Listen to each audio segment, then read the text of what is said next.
You are with No U-Turn and we are headed to Bhutan. Yes, you heard that right. We are driving from Pune to Bhutan, 6,200 kilometers round trip. We are going to cover this trip in 4 parts. This is the first part, and we'll take you through each of our experiences. And as we drive through the Indian states, let's go through a trip briefing. A trip like this will need a lot of advanced planning, and all this information is very specific to Indian nationals only. Firstly, you would need to carry your original ID papers, a valid passport, and recent photographs of passport size. Again, if you're driving into Bhutan, then you will need all your original vehicle papers listed here. It's advisable to do all your hotel bookings in advance because this is also mandatory for your immigrations. A Bhutan guide will be absolute must for you. Also, it's good to get a read on Google about the immigration and transport process of Bhutan. About driving in Bhutan, it's pretty similar to India. Majorly hilly terrain, but remember there's no traffic lights, hardly any traffic police, and there's a limit to highway speeds at 50 and city speeds at 30. Again, no honking, no cutting lanes, and absolutely doing all the good stuff. Smoking is banned, but alcohol is available easily and it's pretty cheap. Again, for Indians specifically, no jaywalking, no littering, and no public urination or defecation, because this is a serious offense and can get you arrested. Bhutan is about 30 minutes ahead of India. Bhutan understands English and Hindi thanks to Bollywood. And for all the Indian foodies out there, whether you're vegetarian or non-vegetarian, everything is easily available.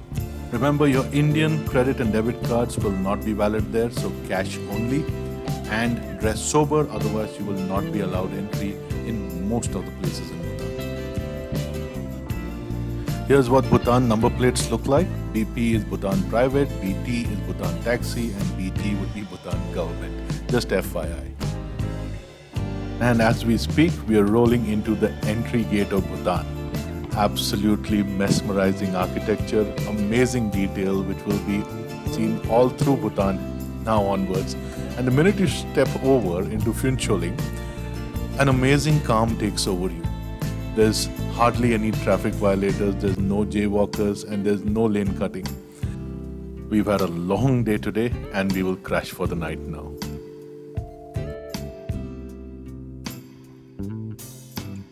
Okay people, for the first time, No U-Turn has actually driven our way into an international territory that is Bhutan.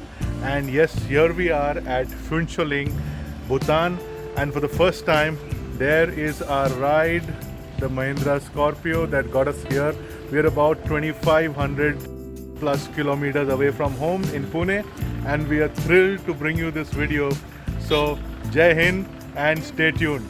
So this place in Phuntsholing is actually like a common ground for India and Bhutan.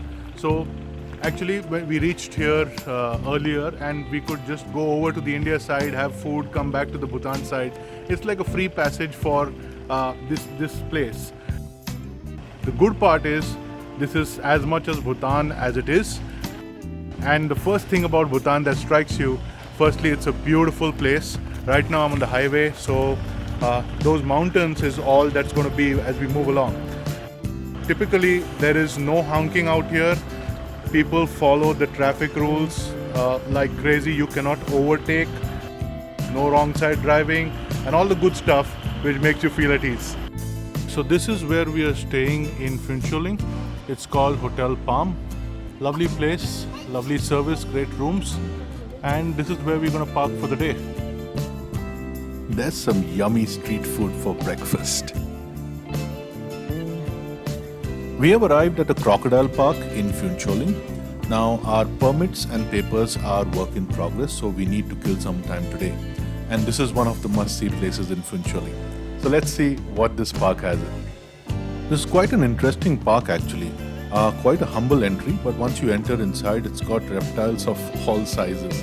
Now these are the little guys. There's a turtle out there, pretty one like the ones that we have back at home. But these guys are at least 1.5 meters in length. These are the Ghadial species because they have a long snout. And right over here are the big guys, pretty much like their parents.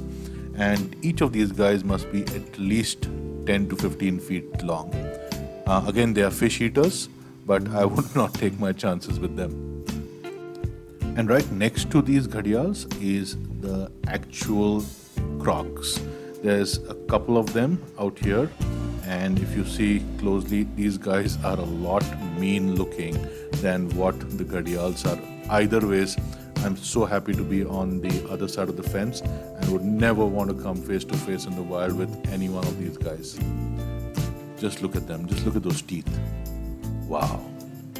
And here's the interesting part. This is the fence which is holding these two huge crocs, must be at least 12 to 15 feet long from snout till tail. And here on the other side is this tiny guy, a deer. I don't know if this is supposed to be lunch or this is conservation. But I checked later and thankfully it was conservation. Just take a look at this.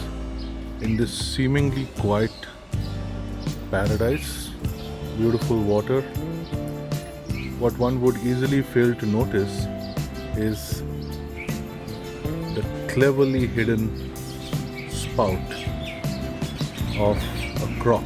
This guy is at least 8 feet long, and it's crazy how beautifully, stealthily, it's just naturally, instinctively waiting there. You see that tiny bubble coming out of its nostril? That's the breathing point.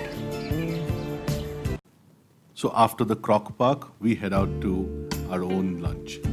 Asian hotel, low seating, amazing food. And that's where we fall in love with the emadachi, Bhutan's national dish of cheese and chilies. Post that, we head out to Karbandi Monastery, amazingly beautiful place. And here's Reshma, she's fascinated with the prayer wheels. Here are the unique Bhutanese stupas. And from this monastery, you get the most amazing view of India as well. So those mountains are on the India side. And here are these beautiful Buddhist flags, which will be a common sight all through Bhutan. The horizontal colored ones are for general blessings, and the vertical white ones are for our forefathers. And right here in Phutcholing Central Garden, this is a night lit up view of this monastery, enhancing the colors. There's Reshma. Just check the detail. It is just so amazing. And there you have the prayer wheel.